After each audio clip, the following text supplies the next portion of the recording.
I still don't know why the champagne didn't taste bitter that night. Maybe it was shock. Or maybe my senses just hadn't caught up to the part of me that was already starting to shut down. Because when Emily raised her glass and said what she said, something inside me went still, quiet, frozen, like a lake in the middle of winter. The night was supposed to be perfect. That's the word everyone kept using. Perfect venue. Perfect food. Perfect decorations. You really outdid yourself. And she had. I'll give her that. The house was this picturesque rental up in the hills just outside of Denver. Far enough from the city that the stars felt close enough to touch, but close enough to still feel like part of civilization. There were strings of warm lights hanging from the pines outside, and the inside looked like a page out of one of those home design magazines she leaves on the coffee table but never reads. White couches, real pine garlands, big fireplace glowing orange and gold, platters of food I couldn't pronounce. No kids, no loud music, just this classy, curated version of New Year's Eve.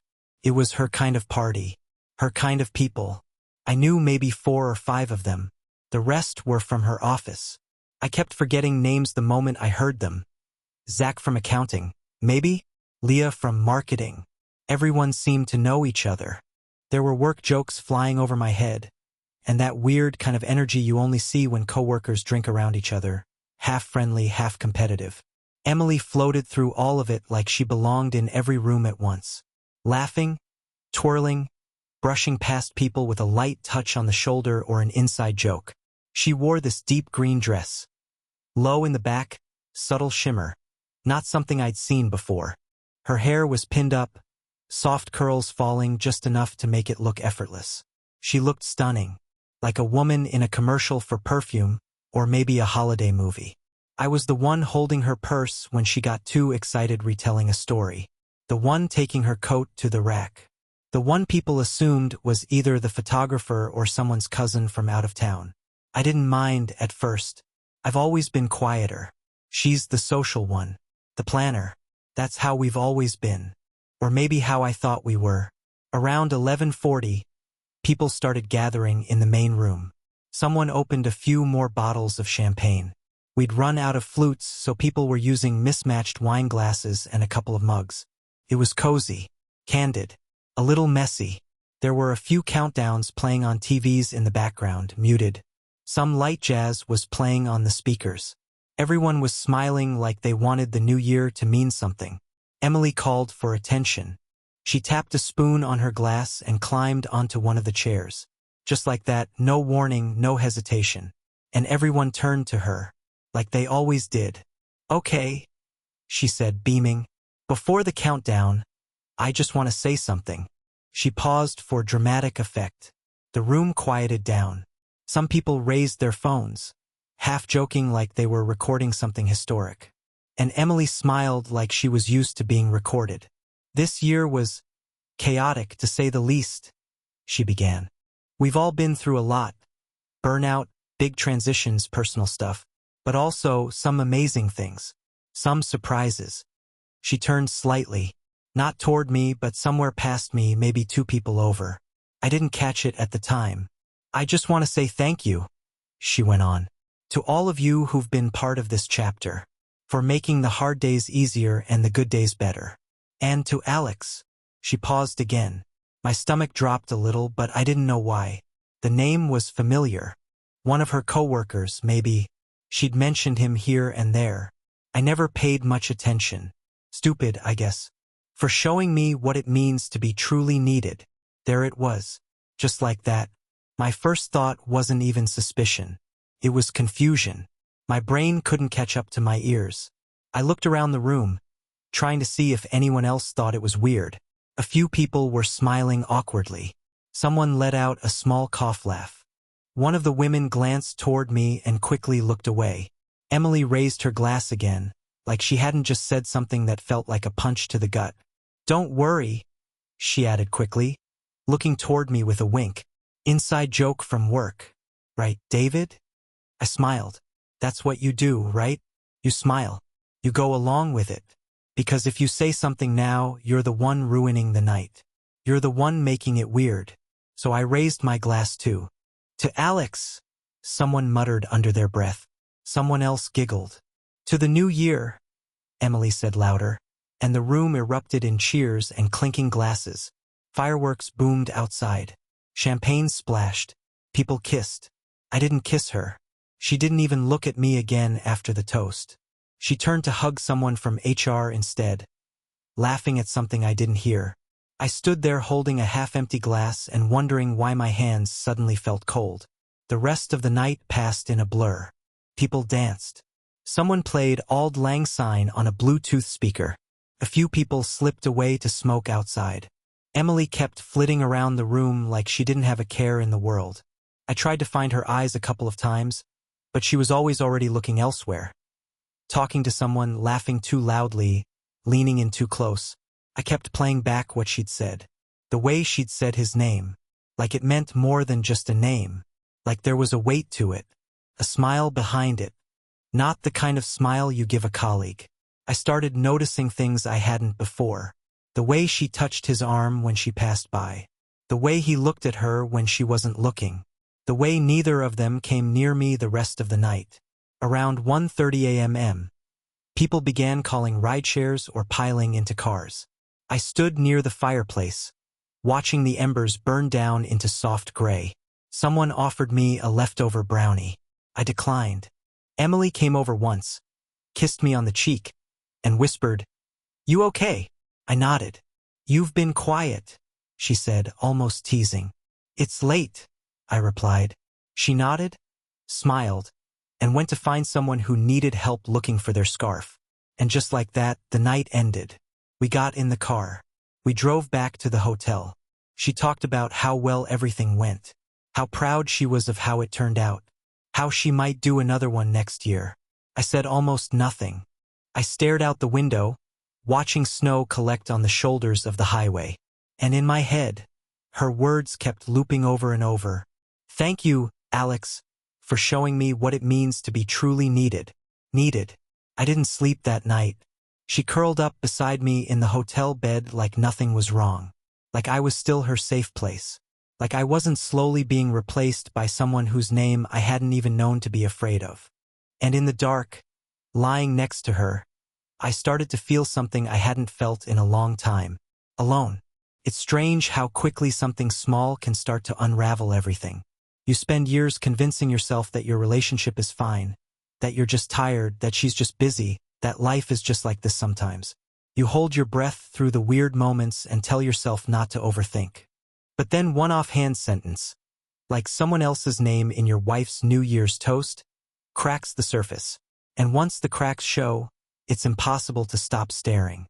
In the days that followed the party, I told myself it didn't mean anything, that she really had just meant it as a joke, that the room hadn't gone awkwardly quiet for those few seconds, that maybe I'd misread everything.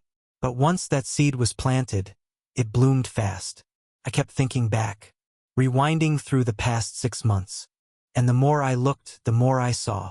Things that had seemed small at the time, but now clanged around in my head like warning bells I'd ignored. Like how she forgot our anniversary back in October. That had never happened before. We didn't usually do anything fancy, just dinner and maybe a night away, but it always meant something to us. Or at least it used to. That morning, I'd woken up early to surprise her with breakfast in bed and a photo book I'd been quietly building for months. She was groggy, confused, smiled awkwardly, said, "Oh my God, that's today?" She laughed it off, said work had been chaotic and that she was scatterbrained. I believed her. Of course I did. I didn't want to make her feel bad. We went out for dinner that night anyway, though she was distracted the whole time, texting under the table. She blamed a client. I nodded, drank my wine, tried not to feel like I was on a date with someone already halfway out the door. Then there was that trip in September. She told me it was a leadership conference in Detroit.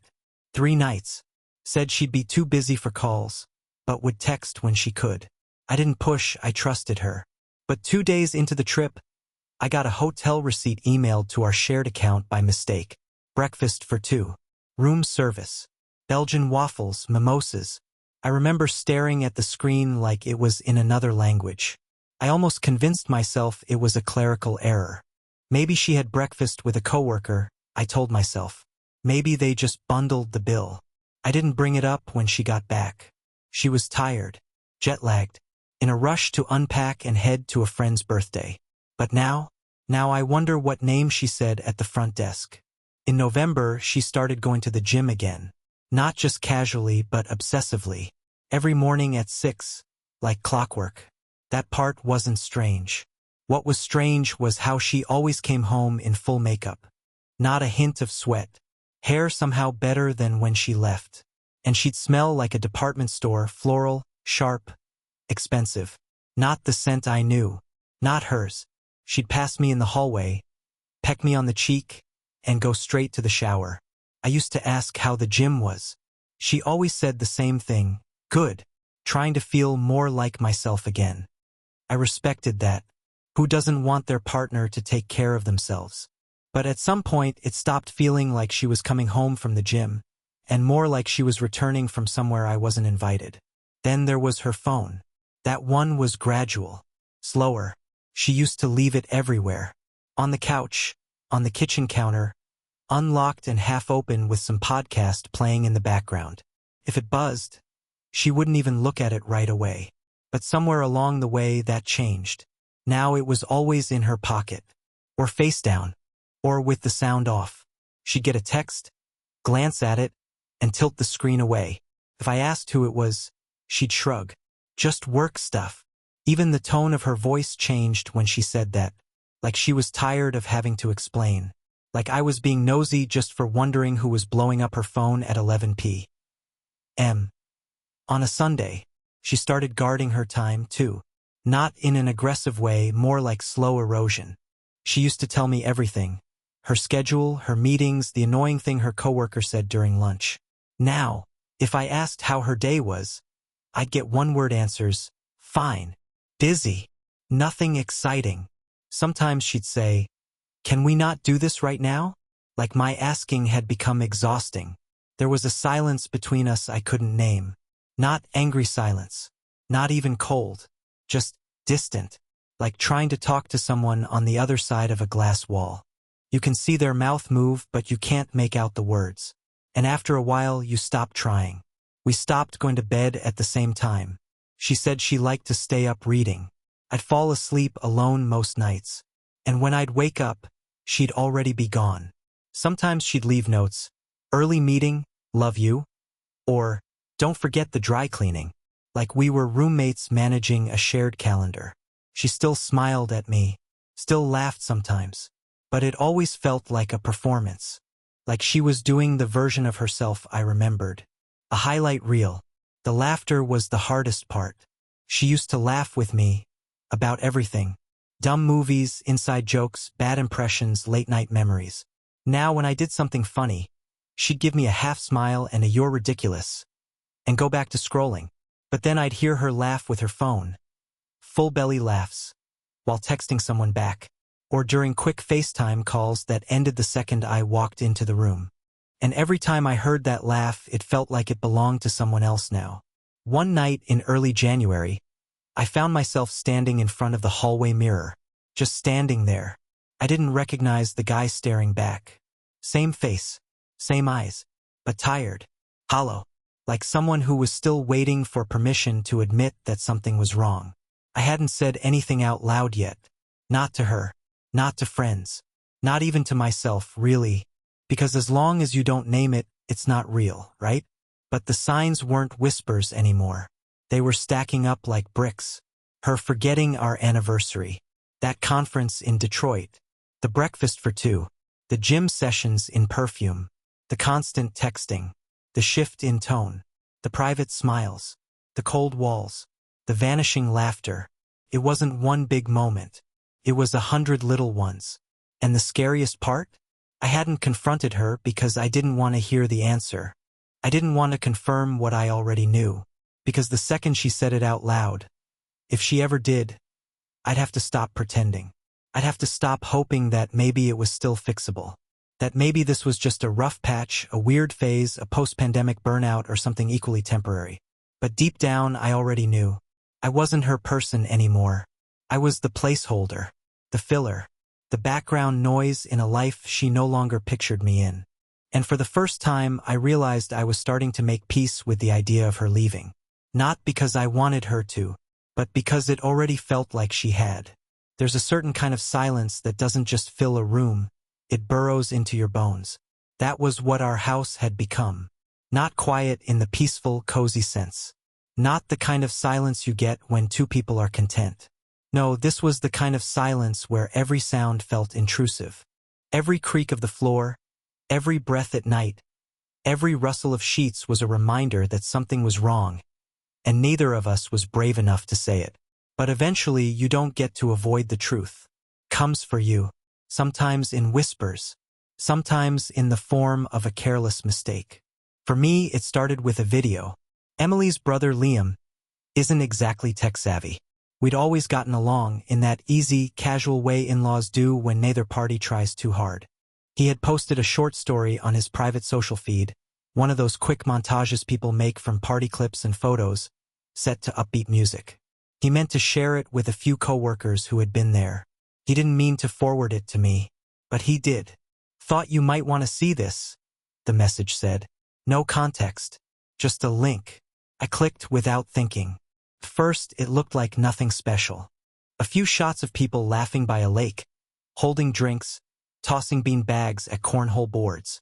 Sunlight dancing on the water. Canoe drifting past. I almost closed it until I saw her. Emily, laughing. Sun on her shoulders. Hair down. Wearing a floral dress I'd never seen before. Arms wrapped around someone's shoulders. Alex. The same Alex from the New Year's toast. The one she'd joked about in front of a room full of people. They looked comfortable, intimate. Like this wasn't the first time they'd posed that way. Like they knew how they fit together. Like they had nothing to hide, or maybe just didn't care if anyone saw. My stomach dropped. That weekend, she had told me she was in Richmond. Work trip. All-day seminars. Babe, I'll be wiped. I believed her. I was home with a low-grade fever, parked on the couch in sweats and sipping soup she had picked up the night before. She kissed my forehead, told me to rest, and left before sunrise. Now here she was, in a place that wasn't Richmond, wearing a dress that wasn't packed, holding a man I barely knew in a way she hadn't touched me in months, and smiling. God, the smile. It wasn't the polite one, or the cameras on me one. It was the kind of smile I used to think was just for me, loose, full, like she was exactly where she wanted to be. That was the moment I stopped pretending. I didn't throw my phone or scream or storm out of the house. I just sat there, replaying that 2-second clip on a loop until the battery warning popped up. Then I started looking. Not angrily. Not even with suspicion. It was calmer than that. Detached even. Like I was confirming a hypothesis I hadn't wanted to believe. Like part of me already knew exactly what I'd find. I started with her gym bag. It had been sitting by the front door for days, like always. But when I reached inside, past the leggings and dry shampoo, my fingers touched something stiff. An envelope. A hotel reservation. Atlanta. 3 weeks ago. 2 names. Emily Martin and Alex Weller. 1 suite. 3 nights. She had told me she was visiting a college friend. Girls' trip, she'd said, laughing when I asked why she needed such a fancy dress. We're just gonna splurge. Haven't seen her in forever. I had even offered to drive her to the airport. She insisted she'd take a rideshare. Less hassle. I unfolded the printout again and again, as if staring at it long enough might change the names. Didn't. I checked her luggage next. Buried in the lining, in the zippered mesh compartment she never used, were letters. Folded neatly. Organized. Like she was keeping them safe. I wish I could tell you I didn't read them. But I did. They weren't dramatic or steamy. No confessions of love. No declarations. But they were worse in a way. Because they were raw. Real. Honest. She wrote about feeling alive again. About how she hadn't felt seen in years. How being around him made her feel like a person again. Not just someone's wife. How she hadn't planned on this. How she didn't even know what this was. But how she wasn't ready to let it go. In one, She described a morning in a cabin. We woke up to the sound of birds and rain, and I didn't check my phone once. I forgot who I was supposed to be. I found photos too.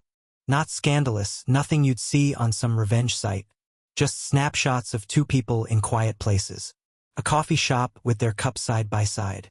A blurry Polaroid of Emily sitting on a dock, legs swinging, eyes closed, face tilted toward the sky. In all of them, she looked relaxed, like someone who had escaped something. Or someone. That someone was me. I backed everything up, screenshots, letters, photos, receipts. I didn't know why exactly. Not for court. Not for revenge. I just needed a record. Something to prove that I wasn't losing my mind. That night, I stared at the hard drive where I'd saved it all. I labeled the folder just in case. Just in case I ever started convincing myself it hadn't happened. Just in case I tried to rewrite it, soften it, explain it away. Just in case I needed to remember that even if she came back crying, even if she swore it was a mistake, there had been a version of her, a real one that chose someone else. I still hadn't said anything. She was out late that night. Team drinks, she'd said. I sat at the kitchen table, reading her words again, and felt nothing. Not anger, not even grief, just cold. Like I was preparing for surgery. Something deep, irreversible. By the time she came home, I was already in bed, facing the wall.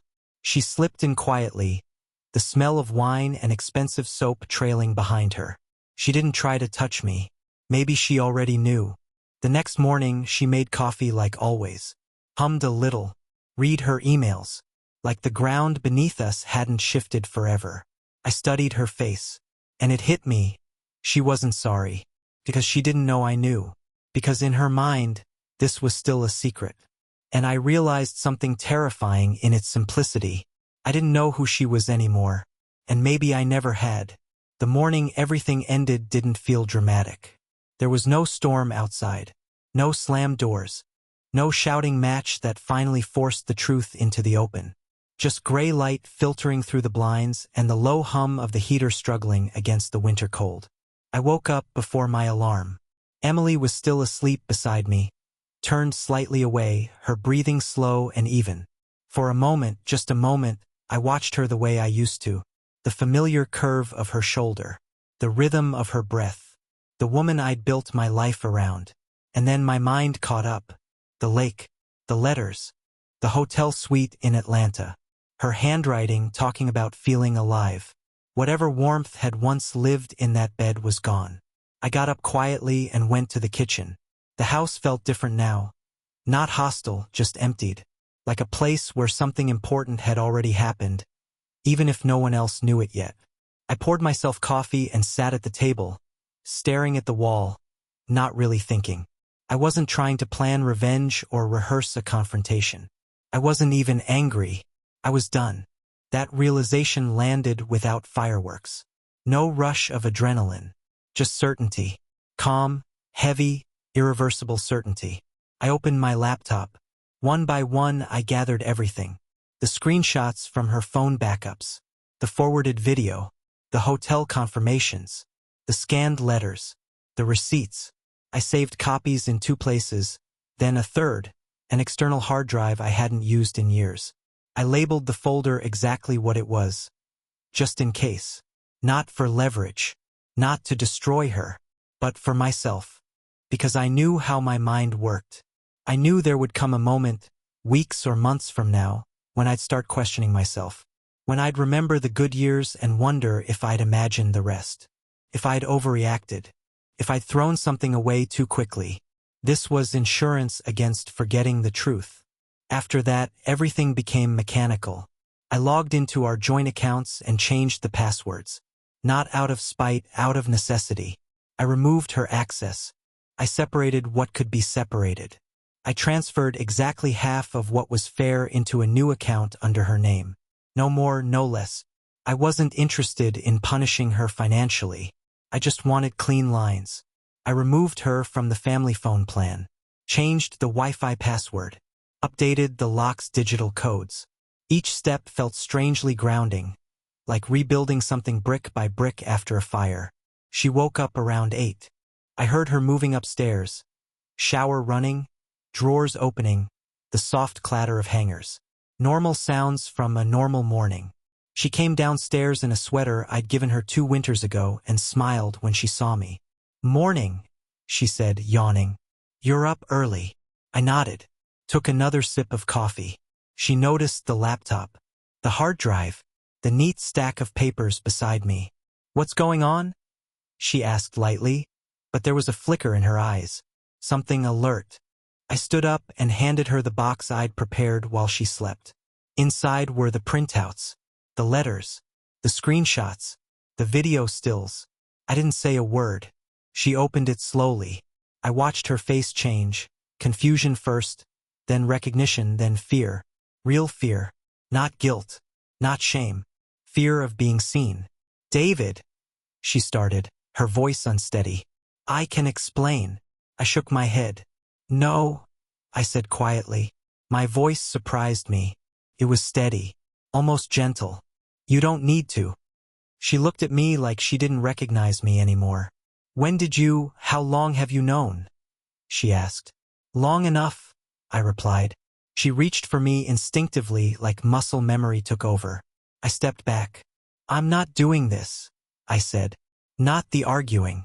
Not the rewriting. Not the it didn't mean anything part." Her eyes filled with tears. "You're just going to throw everything away? Without even talking?" I met her gaze. "You already did the talking." Silence stretched between us. Thick, unavoidable. "I need you to leave," I said finally. "Today." Her mouth fell open. "This is my house too." "It was," I said. "Now it's just paperwork." She stared at me, searching for something. Anger, weakness, doubt. She didn't find it. "You're serious?" she whispered. "Yes." She looked down at the box in her hands, then back up at me.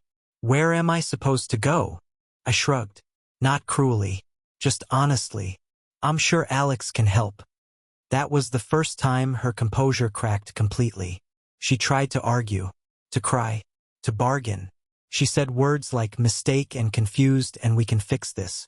I didn't interrupt her. I didn't engage. I just waited. Eventually, she stopped. She packed a bag in silence. I stayed downstairs. When she came back, coat on, eyes red, she paused at the door. "You don't have to do this like this," she said. "We could at least talk later." I opened the door for her. "We're talking now," I said. "This is it." She stepped outside. I handed her the box, closed the door, locked it. The sound echoed through the house, final and clean. I didn't cry. I didn't sit down. I didn't feel triumphant. I just stood there for a long moment, listening to the quiet.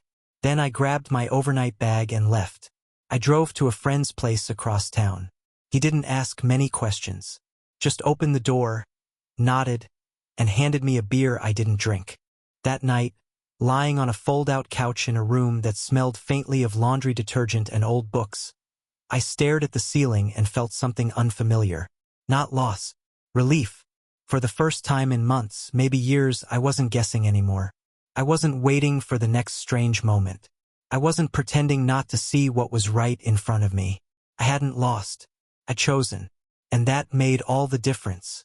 The first morning away from her, I woke up to a sunbeam across my face and the faint sound of birdsong outside my friend's apartment window. No alarm. No scent of her perfume. No soft rustle of her getting ready for work. No pretending. Just the low creak of the fold-out couch beneath me and a distant clink of dishes in the kitchen. I blinked at the ceiling for a long time before sitting up. The world hadn't ended. The sky hadn't collapsed. My lungs still worked. That surprised me. I thought I'd feel wrecked. I thought waking up alone would hurt. But it didn't, not in the way I feared. It just felt quiet. And for the first time in a long time, that quiet felt honest. I made myself coffee in a chipped mug I found at the back of my friend's cabinet and stared out the window at nothing in particular. The hum of traffic was faint in the distance. A dog barked somewhere down the block. A little girl zipped by on a scooter in a pink jacket, shouting something gleeful. The world just kept going. So did I. That afternoon, I took the first real steps to untangle the rest of it. Banking access, insurance, legal accounts, property paperwork, everything tied to us that now needed to be me. It's amazing how fast it all becomes just logistics once you take the emotion out. The lawyers I spoke with didn't flinch when I told them I had documentation of infidelity. One of them even nodded like he'd heard the same story 100 times this month. Maybe he had. "Do you want to pursue fault-based grounds?" he asked. "No," I said. "I just want it done clean." Clean meant uncontested, unsentimental, clear lines. Emily hadn't contacted me since that morning on the porch. No calls, no emails, no late-night apologies or attempts to claw back into the narrative. At first, I thought that would bother me, that I'd feel hollow without a fight. But her silence only confirmed what I already knew. She was gone long before she left. By the end of the second day, I checked into a hotel. Not because I needed to, but because I needed neutral ground, space that didn't carry memories. No photos on the walls. No wedding gifts in the cabinets. Just beige wallpaper and a lumpy bed and a sliding glass door that opened to a view of a parking lot. It was perfect. I didn't use my real name at check-in. I don't know why. Maybe I just wanted to see if it felt different to be someone else, even for a few nights. Didn't. But it gave me a small illusion of control. That was enough. I ordered a burger that I couldn't taste and watched bad TV with the volume low. My phone buzzed now and then. Friends checking in, one coworker asking if I was okay after I no-showed a meeting. I told them I was fine. They said to reach out if I needed anything. I thanked them and put the phone face down. I wasn't ready to talk. Not yet. But that night, I opened my laptop and started writing something. Not a journal, not a breakup letter. Just a list. 2 columns. What I lost. My wife. My house. 9 years of shared life. Half the friends that came with her. My sense of certainty. Belief in this could never happen to me. The version of her I used to know. The version of me that needed her. What I still had. My name. My sanity. A job. A spine. Friends who weren't afraid of silence.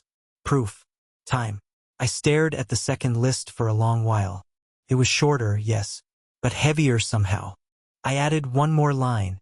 A chance to start over on my terms. That hit differently. The next day, I filed the divorce papers through my attorney. It didn't feel as heavy as I thought it would. There was no lump in my throat as I signed. No trembling hand. Just a name on a dotted line. A decision that had already been made in spirit long before it was printed in ink. After that, I started collecting the remnants. I went back to the house briefly, alone and only once, to gather a few things that were mine and mine alone. My tools. My grandfather's watch. A few books she never cared for. Some clothes. A stack of notebooks from before we met. I didn't touch the wedding photos. I didn't look in the bedroom drawers. Everything else I left exactly as it was. Emily wasn't home. I didn't know where she was staying, and I didn't care. I locked up, left my key on the kitchen table, and walked out without looking back. That night, back at the hotel, I watched my own reflection in the dark window. I didn't see a victim. I didn't see a bitter man. I saw someone rebuilding. Quietly, carefully. I started cooking again. Nothing fancy, just eggs and toast in the microwave kitchen downstairs. I took walks with no destination. I read short stories I hadn't touched in years. I found an old playlist from college and played it on repeat. Each little act was a thread in a new fabric. Detachment didn't feel cold anymore. Felt like breathing again.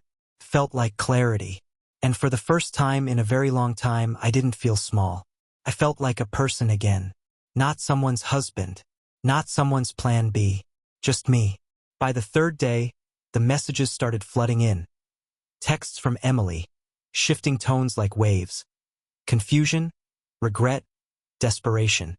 One read, "If you wanted to scare me, it worked." Another just said, "Please." I didn't respond. I didn't need to. I turned off my phone and sat in the silence. Later that night, I opened my laptop and saved a chat with her sister, who admitted that at that lake party, Emily had introduced Alex as a close family friend. Apparently, people there thought I knew. That was the worst part, not just being cheated on, but being erased. She hadn't just broken a promise. She'd rewritten the story of US, and in her version, I wasn't even in it. 2 days later, I walked into our old Saturday cafe, and there she was, Emily, sitting by the window holding Alex's hand, laughing, relaxed, alive. I didn't say anything. I ordered tea, watched them a moment. Then I stood, placed the check on their table, along with my wedding ring, and walked out. Out of the cafe. Out of her life. No final words. No scene. Just gone.